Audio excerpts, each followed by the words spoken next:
지난주에 이어서 웨스트민스터 신앙 고백서 제16장 선행에 대하여 두 번째 내용을 함께 생각하겠습니다. 지난주에는 1절로 3절까지의 내용을 다루었는데, 이 선행이라고 하는 것은 우리가 흔히 생각하듯 착한 일 혹은 그냥 구제 이런 것들을 의미하는 것이 아니다라고 말씀을 드렸습니다. 선행의 가장 기본은 신앙의 거룩한 의무입니다. 신앙의 거룩한 의무들이 선행의 기본을 이루고 있고, 이 신앙의 거룩한 의무들과 함께 구제한다든지 이런 인간적인 여러 가지 우리가 생각하는 착한 일들이 신앙의 거룩한 의무들을 그 중심으로 하고, 이런 것들이 함께 선행을 이루고 있다라고 하는 것입니다. 그래서 일반적으로 생각하는 것처럼 착한 일 이렇게 생각하고 구제하는 거, 봉사하는 거 이렇게 생각하면은 안 된다라고 말씀을 드렸습니다. 이유는 무엇이냐면은 이 선하다라고 하는 기준이 하나님에게 있기 때문이에요. 그래서 선행이라고 할 때는 하나님께서 정하신 이 착하다 혹은 좋다라고 하는 일들을 말하는 것이죠. 그리고 하나님께서는 당신의 백성들에게 하나님이 기뻐하시는 일들, 그리고 우리의 의무에 해당하는 것들을 말씀을 하셨어요. 그래서 선행이라고 할 때에는 인간적으로 구제나 봉사를 의미하는 것이 아니라 그 중심에는 항상 신앙의 거룩한 의무들이 존재하고 있다 하는 것입니다. 그래서 이 선행은 신앙의 거룩한 의무들을 기본으로 하는 착한 일들을 의미하는데, 이것은 하나님께서 명령하신 것입니다. 그리고 하나님이 명령하지 않은, 하나님의 말씀에 근거하지 않은 열심이라든지 이런 것들은 오히려 잘못된 것이다 라는 것입니다. 하나님의 말씀에 근거 없이 그냥 열심을 내서 혹은 이것이 의도가 선하기 때문에 무조건 밀어붙이는 이런 일이 있어서는 안 되고, 하나님의 말씀이 과연 그것을 하나님이 기뻐하시고 하나님이 보시기에 좋아하시고 하나님께서 명령하신 것이냐 하는 것을 잘 살펴야 된다라고 하는 거예요. 교회는 사람들이 좋다고 해서 무조건 다 하는 곳이 아닙니다. 언제나 하나님의 말씀을 그 근거로 하고 있다라는 것입니다. 자, 오늘은 4절부터 7절까지의 내용을 다루는데, 제 4절은 최고의 행위의 한계에 대해서 말씀하고 있습니다. 1번을 보면은 순종하는 일에 있어 이 생에서 가능한 최고의 경지에 도달한 사람들이라 할지라도 하나님께서 요구하시는 것 이상으로 행하거나 더 할 수 있는 것이 아니다.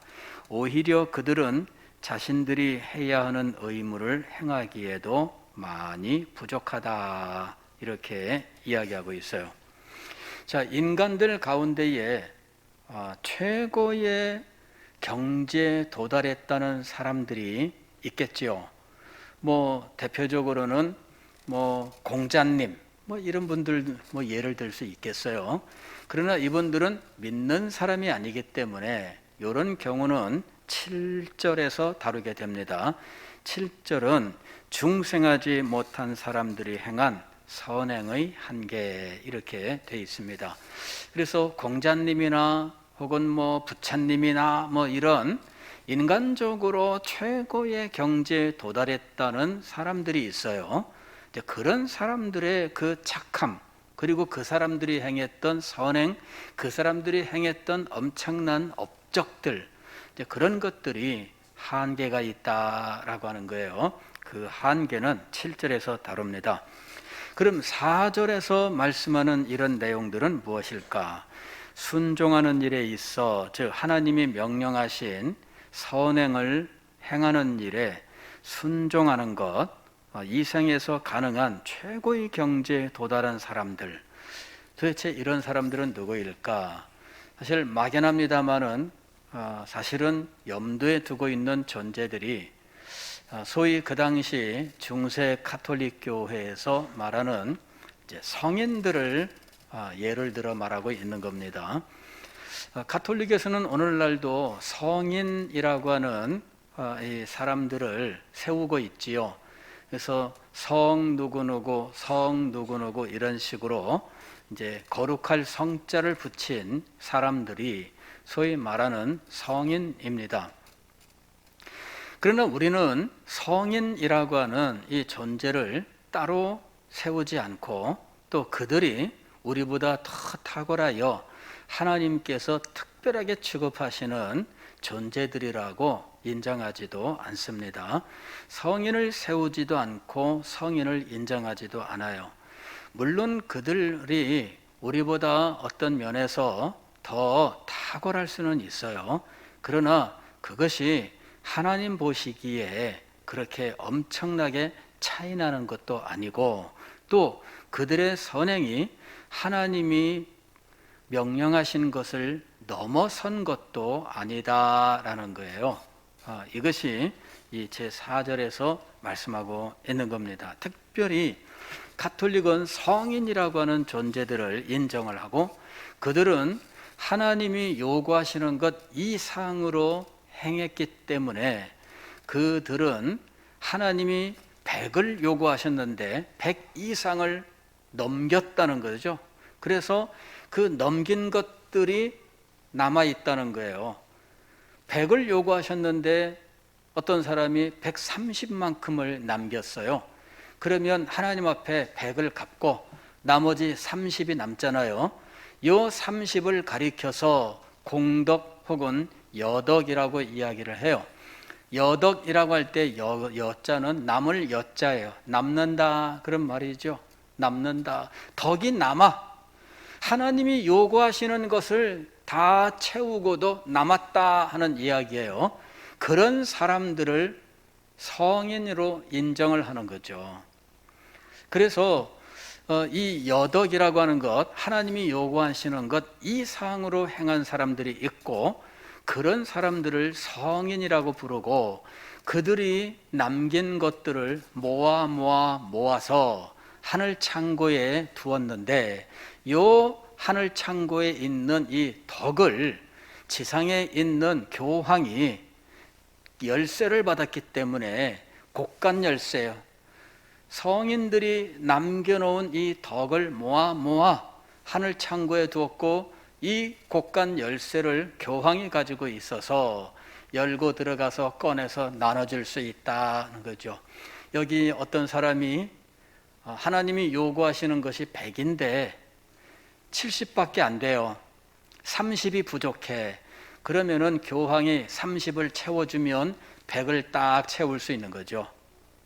어떤 사람은 50밖에 안 돼. 그러면 이런 사람은 죽은 다음에 어딜 갈까요? 연옥에 가서 50을 채워야 돼. 그래야 천국 갈 수 있는 거예요. 이 50을 채우는 길, 교황이 이 창고에서 쌓은 덕을 주면 그러면 쉽게 채울 수 있어요. 이것이 바로 면죄부의 원리가 된 겁니다. 이것이 면죄부의 원리가 된 거예요. 중세에 종교개혁 직전에 이 면죄부라고 하는 것이 크게 문제가 됐습니다. 그래서 마르틴 루터가 독일에서 이 면죄부 판매의 폐해에 대해서 이것이 성경적으로 합당한 일인가에 대해서 논증을 한 거죠. 그래서 루터의 95개조 논문이 바로 이 부분에 대한 논증을 아주 중요하게 다루고 있어요. 자, 성인들이 있어서 그들이 다른 사람보다 더 탁월한 선행을 행하고 그 선행이 하나님이 요구하시는 것보다 넘어서서 남은 것들을 모아 이것을 교황이 나눠줄 수 있느냐라고 하는 것이죠. 그리고 이것이 성경적으로 인정될 수 있는 교리냐라고 하는 거예요. 그렇지 않다라고 하는 것입니다. 지금 우리 신앙 고백서는 인간이 하나님이 요구하시는 것보다 더 많이, 더 그 이상으로 행할 수 없다 이렇게 얘기해요. 이것이 2번이에요. 하나님께서 요구하시는 것 이상으로 행하거나 더 할 수 있는 것이 아니다. 아무리 탁월한 사람이라 할지라도, 최고의 경지에 있는 사람이라 할지라도 하나님께서 요구하시는 것 이상으로 행하거나 더 할 수 있는 것이 아니다. 최고의 경지에 있는 사람이라 할지라도 그들은 자신들이 해야 하는 의무를 행하기에도 많이 부족하다 이렇게 얘기하는 거예요. 많이 부족하다. 그러니까 인간은 저 사람을 범접할 수 없는 아주 높은 수준으로 생각을 하고, 그 사람들은 하나님이 정해놓은 기준 이상을 행한 사람들이다 이렇게 말할지 모르나 그건 인간의 생각일 뿐이죠. 하나님께서는 그렇게 보지 않으신다라고 하는 거예요. 이 여덕교리, 이것이 참 이 천주교에서 굉장히 중요한 위치를 차지하고 있어요. 천주교에는 성인이라고 하는 존재들이 있고, 이 성인들은 이 기도에 하나님 앞에 기도를 가지고 가서 성도들보다 더 쉽게 기도 응답을 얻어낼 수 있는 이 중간적인 존재로 인정을 받고 있어요. 그래서 천주교에서는 성인을 통해서 하나님 앞에 기도를 하는 거죠. 성 누구요 이러이러한 기도를 하나님 앞에 잘 좀 말씀해 주세요 이러는 거죠. 내가 하나님 앞에 예수님의 이름으로 기도하는 것이 아니라 성 누구에게 대신 기도해 달라고 부탁을 하는 거예요. 그래서 이 성인이라고 로마 교회가 인정한 사람들이 천국에서 하나님 앞에 쏙닥쏙닥 이야기를 해준다는 거죠. 그래서 내가 기도하는 것보다 누가 기도하는 게 더 잘 응답될까요? 성인이, 나는 지상에서 죄 많은 존재로서 기도하지만 성인은 천국에서 하나님 바로 옆에서 기도할 거 아니에요? 그러니 성인한테 기도 부탁을 하는 거다. 이런 식으로 하고 있는 거죠. 성인 중에서 제1번에 오는 존재가 누굴까요? 성인 중에서 제1번에 오는 존재는 마리아예요. 마리아, 성모 마리아. 이 세상에 어떤 성인들보다 성모 마리아가 제1번입니다. 왜? 예수님의 어머니니까. 그래서 심지어는 뭐라고까지 부르고 있느냐 하면, 예수님은 하나님이시잖아요. 그래서 마리아를 가리켜서 하나님의 어머니 이런 식으로까지 부르고 있다라고 하는 거예요. 그러면서 예전에는 성모 마리아 해가지고 마리아는 아기 예수를 안고 등장을 했어요. 마리아 상을 만들든 그림을 그리든 마리아는 아기 예수를 안고 있는 모습으로 나왔는데, 최근에는 마리아 상이 많이 바뀌었어요. 또 하나의 마리아 상이 있어요. 예수님이 없는, 아기 예수가 없는 마리아 상이 등장했어요. 예수 그리스도가 없는 마리아 상이 존재를 했고, 등장을 했고, 그 마리아 상이 상당히 많이 퍼졌어요. 자, 이거는 이 성모 마리아 자신이 마치 하나님과 같은 위치에 올라간 것을 보여주고 있는 거예요. 실제로 그렇게 취급을 해요.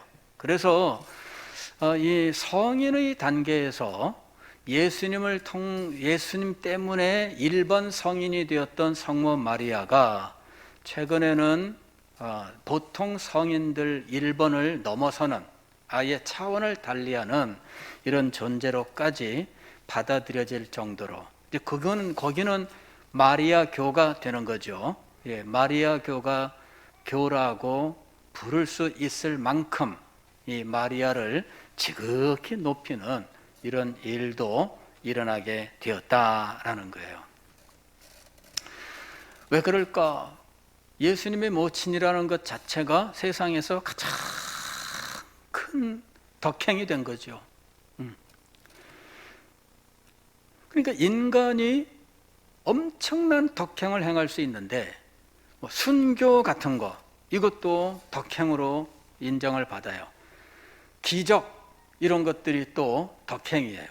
그래서 신앙의 거룩한 의무들 이외에 그 사람들을 통해서 그 사람이 순교의 제물이 되었다든지, 아니면 그 사람이 인간이 생각하기에 아주 엄청난 덕행을 베풀었다든지, 아니면은 이 사람이 죽은 후에 누군가 그 사람을 통하여 기적을 체험한 거예요. 죽은 그 사람을 통해서 기적을 체험하는 거죠.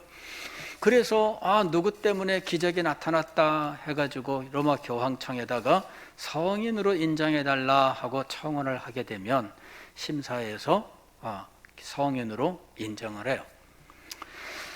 자, 이 사람들은 인간의 하나님이 요구하시는 그 수준을 넘어서서 그 탁월한 덕을 더 쌓을 수 있는 능력이 있는가라고 하는 것이죠. 그런 능력이 없다라는 거예요. 그런 능력이 없다. 근데 천주교는 지금까지도 그 교리를 그대로 유지하고 있습니다.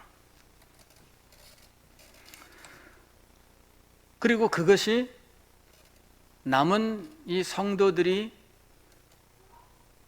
하나님이 요구하시는 것 이상으로 행한 그 덕들을 교황이 임의로 나눠줄 수 있다라고 하는 이 면죄부의 이 교리도 그냥 유지하고 있습니다. 예. 제가 2002년인가 2003년인가 하여튼 그 신문 해외 토픽란에서 이제 그걸 본 적이 있어요. 그 당시에 로마 교황이 폴란드인가 그 어느 작은 마을의 출신입니다. 근데 이제 폴란드라고 하는 나라가 가난하고 그 당시에는 이제 굉장히 낙후된 상태였어요. 오랫동안 공산주의 있으면서 사회가 굉장히 침체되고, 그러나 이제 그 민주화 운동을 해가지고 공산주의 국가에서는 아주 굉장히 빠르게 민주화 운동을 하면서 이제 폴란드가 이제 공산주의에서 벗어나게 됩니다. 그리고 이제 이 폴란드가 그렇지만 산업 자체는 아직 발전하지 못했으니까, 근데 교황이 자기 출신 마을을 도와주기 위해서 내렸던 한 가지 조치가 있는데, 그 마을을 여행하는 순례자들에게 면죄부를 발행한다라는 것이었습니다. 그거는 중세 때부터 유지되어 온 하나의 관행이에요. 뭐냐면은 순례자가 어느 성당을 방문한다든지 어느 성지를 방문하게 되면 그 사람에게 면죄부를 주는 이런 일들이 중세 때부터 내려오고 있는 거예요. 그런데 알고 보니까 21세기에도 천주교는 그 일을 행하고 있더라 하는 것이죠. 바뀐 것이 없습니다. 바뀐 것이 없습니다. 인간이 과연 하나님이 요구하시는 백이라고 하는 선행이 있다면 그 이상으로 행하고 그것을 가지고 나눠줄 수 있느냐? 남이 행한 그 덕을 교황이 나한테 줘서 내 것이 되게 할 수 있느냐? 우리는 예수 그리스도의 공로가 우리의 것이 되는 이 전가 교리를 우리가 가지고 있어요. 내 것이 아님에도 불구하고 나의 의가 되는 것은 예수 그리스도의 의밖에 없습니다. 성경은 이런 의의 전가를 오직 예수 그리스도의 의에 한정시켜서 말씀하고 있는 거예요. 그런데 예수 그리스도의 의가 아닌 인간들의 의를 교황이 모아서 가지고 있다가 교황이 그것을 우리에게 줄 수 있다고 하는 이것은 성경적으로 용납할 수 없는 거예요. 면죄부가 바로 그거예요. 예수 그리스도의 의를 하나님께서 믿는 자에게 그의 것으로 인정을 해주시는 거잖아요. 그래서 우리가 의롭다 인정을 받는 거예요. 이것이 우리가 말하는 칭의입니다. 그런데 인간 중에 누군가가 선행을 행했고 그것이 하나님의 기준을 넘어서서 남은 것들을 교황이 가지고 있다가 나눠줄 수 있다? 그래서 예수 그리스도의 의가 아닌 어떤 다른 누군가의 의를 받아서 내가 도움을 받는다는 것, 이게 말이 되느냐라고 하는 것이죠. 그럼 중세에 면죄부를 팔았는데 누구를 위해서 이것을 샀느냐 하면 죽은 자들을 위해서 산 거예요. 아버지, 어머니, 할아버지, 할머니, 누구, 아들, 딸, 먼저 죽은 아들, 딸, 자, 연옥에 있다는 거예요. 천국에 못 갔어요. 연옥에 가서 몇 년이나 더 있어야 될지 모르겠어요. 연옥도 층이 있습니다. 그래서 제일 밑층에 가 있으면 겨우 지옥에 안 떨어진 사람, 그리고 가장 위층에는 천국에 조금만 더 있으면 천국으로 뿅 하고 도약을 할 텐데 그 조금 때문에 얼마나 더 있어야 될지. 그러니 소위 말하는 명복을 빕니다 라고 하는 이 일이 천주교는 가능해요. 왜? 연옥이라고 하는 곳에 가서 있으면서 연옥에서 차차차차 올라가서 나중에 그 영혼이 뿅 하고 천국으로 올라가야 된다는 거예요. 그런데 면죄부는 그들이 연옥에서 감당해야 하는, 쌓아야 되는 이 것들을 채워주는 거예요. 그래서 죽은 사람들에게 도움이 된다, 그랬던 거죠. 그래서 여러분이 여러분의 아버지 어머니를 위하여 연복계 면죄부 돈을 딸랑 하고 넣는 순간 여러분의 아버지 어머니의 영혼이 연옥에서 뿅 하고 올라갈 것이다. 심지어 그런 말까지 있었던 거죠. 연옥에 간 영혼들이 올라간다는 거예요. 올라가고 땅그랑 돈을 넣을 때마다 뿅뿅뿅뿅 올라가는 거예요. 이야, 참 예수 그리스도의 의, 예수 그리스도의 공로 이외에 인간 중에 누군가가 쌓아놓은 것들을 교황이 돈 주고 팔았어요. 그리고 그 돈 주고 샀기 때문에 그만큼 연옥에 있는 영혼이 뿅뿅뿅뿅 올라간다는 거. 여러분이 설명을 들을 때 은혜가 되어 속에서 불이 올라와요. 이 말이 안 되는 이런 일들을 중세 1000년 전에 그렇게 주장한 것이 아니고 500년 전에 주장한 것이 아니고 지금도 그렇게 하고 있다라는 거예요. 그러나 우리가 분명히 알아야 할 것은 이겁니다. 제4절 최고의 행위의 한계. 순종하는 일에 있어 이 생에서 가능한 최고의 경지에 도달한 사람들일지라도 하나님께서 요구하시는 것 이상으로 행하거나 더 할 수 있는 것이 아니다. 오히려 그들은 자신들이 해야 하는 의무를 행하기에도 많이 부족하다. 제5절 최선의 행위의 한계. 우리의 최선의 행위에 의해서도 아까 4절은 뭐예요? 최고의 행위예요. 제5절은 최선의 행위예요. 하나님의 손에 달려있는 죄의 용서나 영생을 받을 수 없다. 최선의 행위들과 장차올 영광 사이에는 큰 불균형이 있고, 즉 인간이 가장 착하다고 하는 일이 있어요. 그러나 장차올 영광과 비교할 때 이 세상에서 가장 착하다고 하는 일이 과연 비교가 될 수 있느냐? 그 얘기예요. 비교가 될 수 없다. 또 우리와 하나님 사이에는 무한한 거리가 있어서 우리의 행위로서 하나님께 유익되게 하거나 이전의 죄의 빚을 갚을 수도 없다. 우리가 아무리 대단한 일을 해도 하나님에게 무엇인들 선한 것을 하나라도 더할 수 없다라는 거예요. 왜냐하면 하나님과 우리 사이에는 무한한 차이, 무한한 거리가 있기 때문이에요. 수학에서는 그런 얘기를 많이 해요. 수학에서는 여기 자연수가 있고요. 그 다음에 정수라고 하는 것이 있어요. 자연수라고 하는 것은 1부터 계속해서 나아가는 숫자를 말해요. 정수라고 하면은 이 음의 숫자까지, 음수, 양수 이런 것까지 다 포함하는 걸 말하는 거예요. 어느 게 더 큰가 이런 이야기가 있습니다. 그런데 개념상 이 자연수는 정수에 포함이 되지만 그렇다고 해서 정수가 자연수보다 큰 것은 아니다.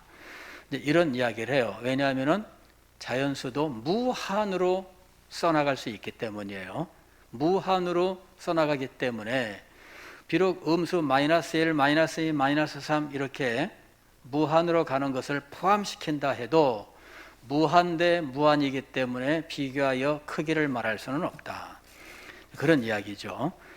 개념은 자연수가 이 정수 속에 포함이 돼요. 그러나 실제적으로는 무한 대 무한이 되는 거예요. 그런데 하나님은 무한에 속한 분이죠. 영원하신 분이에요. 그러나 인간은 어때요? 유한한 존재입니다. 유한한 존재는 아무리 대단해도 영원하고 무한한 존재와는 비교 자체가 되지를 않는 겁니다. 이거는 비교 자체를 안 하는 거예요. 아예 말도 안 꺼내는 거예요. 그것이 무한과 유한의 차이예요. 하나님과 인간의 차이예요. 말 자체를 꺼낼 필요가 없는 거예요. 바로 이제 이런 것들이 여기서 지금 말씀하고 있는 거예요. 우리와 하나님 사이에는 무한한 거리가 있어서 우리의 행위로서 하나님께 유익되게 할 수 없다는 거예요. 가령 우리가 하나님을 위해서 막 엄청난 헌금을 한다고 해도 그것이 하나님에게 단 하나라도 더 더해지거나 하나님이 가지신 것들의 총량에서 더 늘게 하거나 그렇게 될 수 없습니다. 하나님이 가지신 것은 무한이기 때문에 우리가 드린 것이 하나님이 가지신 것을 더 크게 만드는 이런 일은 일어날 수 없어요. 그게 이걸 말하는 거예요. 우리의 행위로서 하나님께 유익되게 하거나 우리가 이전에 지은 모든 죄의 빚을 갚을 수도 없다. 우리의 죄, 심지어 우리의 원죄, 그 원죄의 죄값 이런 것들을 갚을 수 없다. 그런 이야기예요.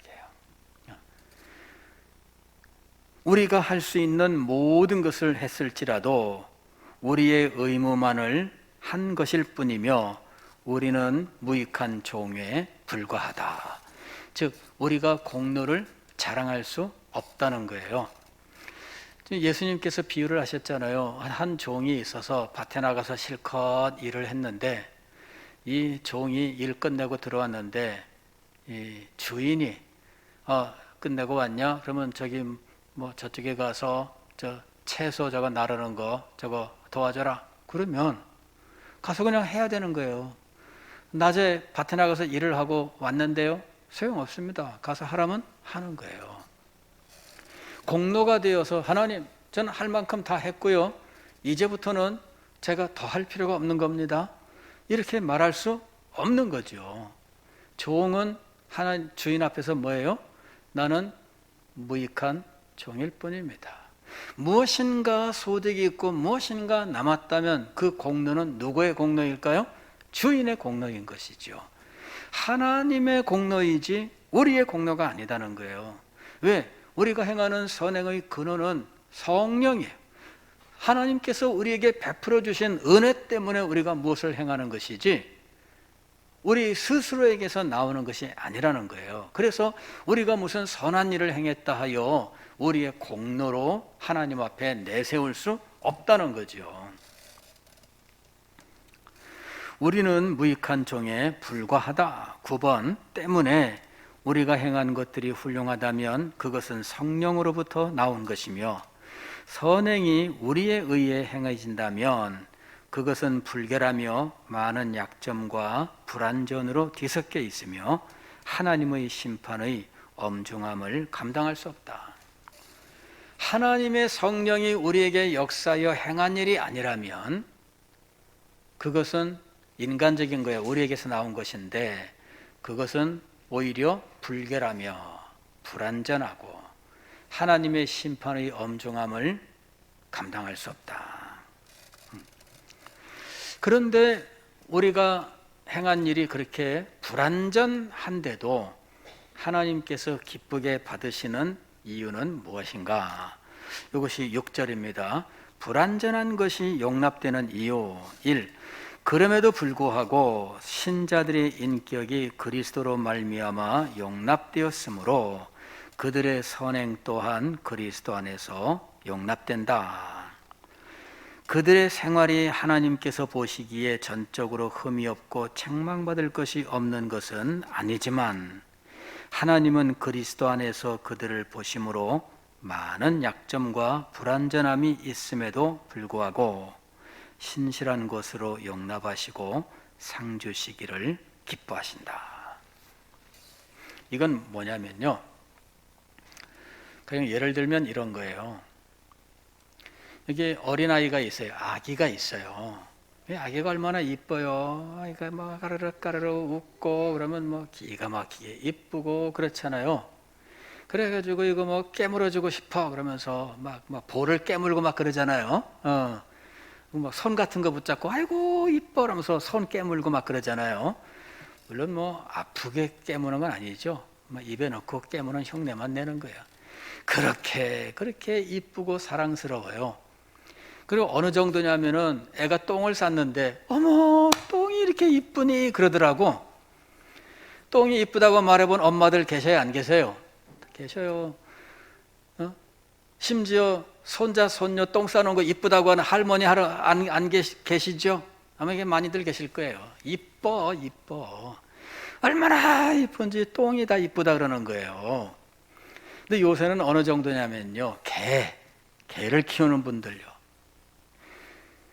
강아지가 얼마나 이쁜지 강아지가 똥 싸면 어머 똥 쌌어 그러면서 막 재밌어 하는 거예요. 이쁘대요. 고양이가 똥 싸도 이쁘다 그러고요, 고양이 똥 싼 거 이쁘다고 유튜브에 그 동영상 촬영해서 올렸는데요, 얼마나 많은지 몰라요. 여러분들 한번 검색해 보세요. 고양이 똥 싼 거 이쁘다고 한 거 동영상 올린 거 몇 개나 있나 한번 찾아보세요. 되게 많습니다. 똥이 뭐가 이뻐, 그까짓 거, 그렇죠? 근데 왜 그렇게 똥을 이쁘다 그럴까요? 똥이 이쁜 걸까요? 고양이가 이쁜 걸까요? 예. 저는요, 고양이 똥 이쁘다고 하는 거는 상상도 못 했는데 그런 게 있더라고. 그런 세계가 있더라고요. 알고 보니까. 예. 개똥 이쁜 거 난 이제까지 난 이쁜 줄 몰랐는데 이쁘다고 하는 사람들이 있더라니까요. 제가 지금 고민이 한 가지가 있는데 뭐냐면은 우리 화단에 고양이가 똥 싸놓는데 이 고양이가 똥을 못 싸게 하는 방법이 없나? 그거 지금 연구하고 있어요. 좋은 방법이 있으면 저한테 좀 일러주세요. 고민이 그거예요. 이제 며칠 있으면 화단 다 꽃도 심고 다 해야 될 텐데 고양이 똥이 문제예요. 이놈이 턱하니 그 화장실 삼아서 한번 시작하면 고양이는 그냥 자기가 똥 싸던 곳에 가서 똥 싼대요. 털푸덕하니 싸놓으면 뭐 조금도 안 싸요. 그래가지고선 막 치우는데 이게 막 난리예요. 이 동네 고양이 많아요. 고양이 똥 못 싸게 하는 방법이 있으면 좀 일러주십시오. 고민입니다, 지금. 예? 예. 물병. 그래서 여기 페트병을 갖다가 막 놔뒀는데, 이게 화단을 망쳐요. 화단은 이뻐야 되는데 페트병들 늘어나가지고서는 쓰레기통인지 무슨 재활용 용기 모음 그러는 곳인지 이게 너무 보기 싫은 거예요. 그래서 이게 지금 페트병 놓지 않고 갖다 놓으면은 그런 느낌 들잖아요. 저거 누가 저기다 저런 거 버렸나, 이런 그 쓰레기 버린 곳이 돼버리고, 그래서 너무너무 싫은 거예요. 지금 방법을 지금 연구 중에 있습니다. 실현하려고 하니까 방법은 하나 생각났는데 좀 복잡한 방법이에요. 고양이가 앉을 틈이 없도록 아예 그 꼬챙이들을 조그맣게 다 촘촘하게 놓으면 엉덩짝 내리다가 딱 찔리도록. 예, 복잡해요. 너무 크니까. 예, 공부를 해야 되는데 갑자기 엉뚱한 대로 예, 엉뚱하게 세는 게 오랜만입니다. 그죠? 예, 오랜만에 엉뚱한 대로 셌습니다. 자, 이걸 얘기한 거예요. 똥이 이뻐요? 아기가 이뻐요? 예, 아기가 이쁜 거예요. 하나님께서 우리가 불완전하고 연약한 가운데 행했던 일이라 할지라도 우리를 용납하시는 이유가 있습니다. 예, 그리스도로 말미암아, 그리스도 안에서, 그리스도를 통해서, 그리스도를 통해서 우리를 받으셨기 때문에 그리스도 안에서 우리가 행한 것들을 받아주시는 거예요. 우리가 예배를 드릴 때 하나하나 따져보면 우리의 예배가 하나님 받으시기에 얼마나 합당할까. 그럼에도 불구하고 하나님께서 우리의 예배를 받으신 줄 믿습니다. 이유는 무엇일까요? 예수 그리스도 때문이에요. 그리스도께서 행하신 모든 일들을 우리가 믿음으로 하나님께서 우리를 받으셨어요. 그래서 우리가 드리는 예배가 불완전함에도 불구하고 우리의 예배 가운데 성도들이 얼마나 하나하나 따져보면 속상한 부분도 있잖아요. 그런데 주님께서 그리스도 안에서 받으신 줄 믿습니다. 그러면서 참 우리가 하나님 앞에 나가는 거야. 우리의 기도도 마찬가지예요. 따져보면 우리의 기도도 부족하고 연약하고 불완전하고 문제도 있고 그래요. 그럼에도 불구하고 하나님께서 우리의 기도를 들으시는 이유는 무엇일까요? 그리스도 안에서 우리를 받으셨기 때문이에요. 여기 보면 이렇게 돼 있죠. 5번 보면 하나님은 그리스도 안에서 그들을 보심으로 많은 약점과 불완전함이 있음에도 불구하고 신실한 것으로 용납하시고 상 주시기를 기뻐하신다. 7절은 중생하지 못한 사람들의 선행에 대한 거죠. 중생하지 못한 사람들이 행한 일들이 그 자체로만 보면 하나님께서 명령하신 것들일 수도 있고, 도둑질하지 말라 하나님이 명령하셨어요. 그런데 중생하지 않은 사람들도 도둑질을 안 하고요, 또 심지어 도둑질하지 말라 가르쳐요. 네 부모를 공경하라 하나님이 명령하셨어요. 그런데 부모를 공경하고 효도를 행하라 하고 가르쳐요. 불신자들도 그렇게 가르친단 말이에요. 그걸 말하는 겁니다. 예, 중생하지 못한 사람들이 행한 일들이 그 자체로만 보면 하나님께서 명령하신 것들일 수도 있고 그들에게나 다른 사람들에게 유익할 수도 있다. 문제는 뭐냐면 믿음으로 행한 것이 아니란 거예요.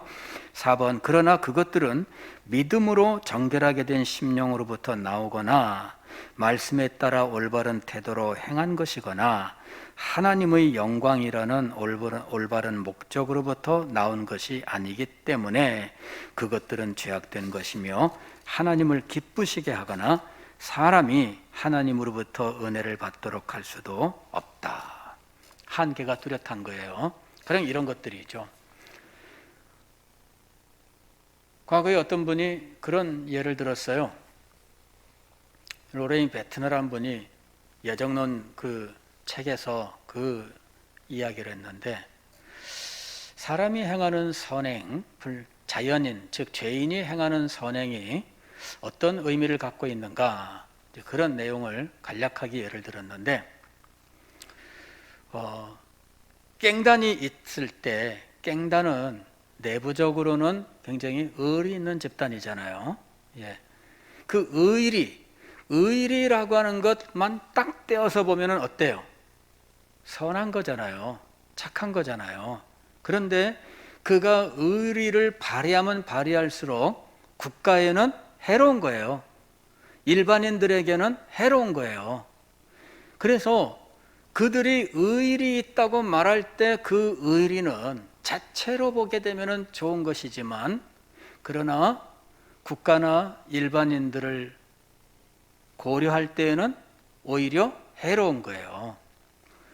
마찬가지죠. 하나님께서 우리들에게 명령하신 것들과, 그리고 일반 사회에서 윤리나 도덕으로 정해놓은 것들이 어떤 면에서는 비슷한 부분이 있다는 거예요. 그러나 하나는 하나님의 명령으로, 하나님을 사랑하여 감사함으로, 또 성령의 역사로 말미암아 이 일들을 행하고, 하나는 윤리나 도덕으로 행한다는 거예요. 그럴 때 윤리나 도덕으로 행한다는 것은 하나님이 없고 그리스도가 없고 그냥 행한다는 거거든요. 이것이 오히려 하나님께는 반역이 되는 거예요.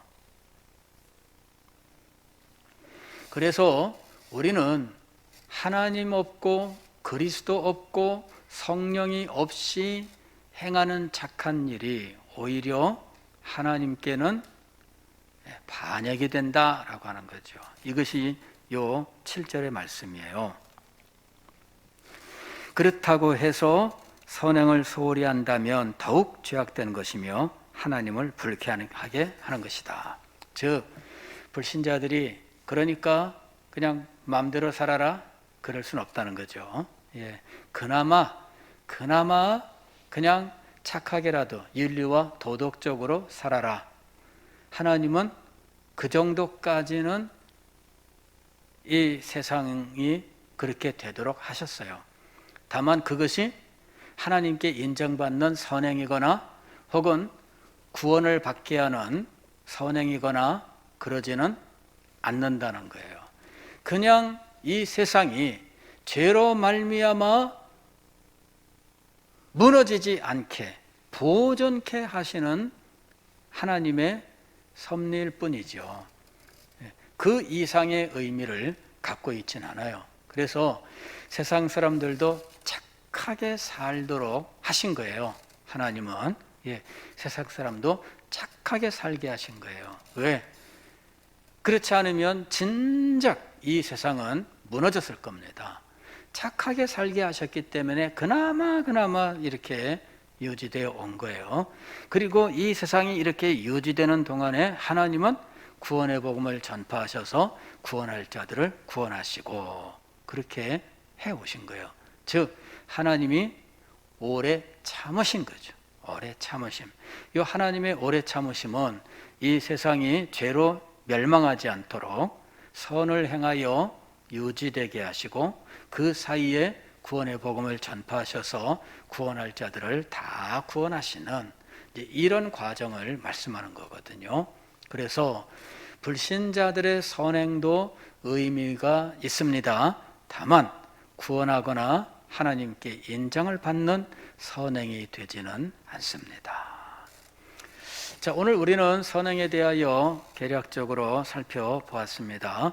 이는 오직 하나님께서 명령하시고 하나님께서 기뻐하시는 일이 돼, 또한 성령께서 우리에게 역사하셔서 행하는 일들이라는 것, 하나님이 명령하신 것이므로 이것은 신앙의 거룩한 의무에 해당하는 것들입니다. 그러나 인간적으로 말하는 착한 일, 구제라든지 이런 것들에 한정되지 아니하고 거룩한 것들, 거룩한 신앙의 의무들이 선행의 핵심이다라는 것입니다. 그리고 이런 것들을 행했다고 하여 하나님께 공로를 주장하거나 할 수 없고, 다만 우리는 주께서 공급하신 힘으로 은혜로서 이 일을 할 수 있었습니다 하면서 모든 영광을 하나님께 돌려야 하는 것입니다. 기도하겠습니다.